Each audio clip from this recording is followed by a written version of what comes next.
अस्सलाम वालेकुम जी फ्रेंड्स, कैसे आप सब लोग। उम्मीद करती हूँ खैरियत से होंगे, खुशबाश होंगे। Welcome to Suri kitchen. आज के सूरी किचन में हम होममेड अदरक और लहसुन का पेस्ट बनाएंगे। अदरक और लहसुन का पेस्ट जो है वो हमारे किचन में तकरीबन हमारे खानों में रोज़ इस्तेमाल होता है, तो इसके लिए हम एक ही दफ़ा बना के इसको महफूज करके रख लेंगे।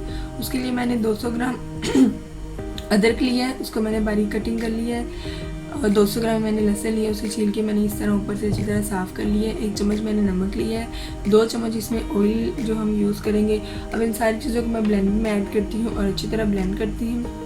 जी फ्रेंड्स, इसको मैंने अच्छी तरह मिक्स कर लिया है। ये देखिए इसका कितने खूबसूरत तरीके से पेस्ट बनाया है। अब मैं इसको इस प्लास्टिक के जार में शिफ्ट करती हूँ। जी फ्रेंड, मैंने इसको प्लास्टिक के जार में डाल दिया है और आप लोग चाहें तो आइस क्यूब्स वाली ट्रे में भी इसको डाल सकते हैं। पूरा 1 महीनों तक ये अच्छी तरह रख सकते हैं। इसको महफूज करके किचन में हमारे काम आ सकता है। अगर आप लोगों को मेरी ये वीडियो पसंद आए तो प्लीज़ मेरे चैनल को सब्सक्राइब करें, लाइक करें, शेयर करें, कमेंट्स करें। मिलते हैं अगली वीडियो में। अल्लाह हाफ़िज़।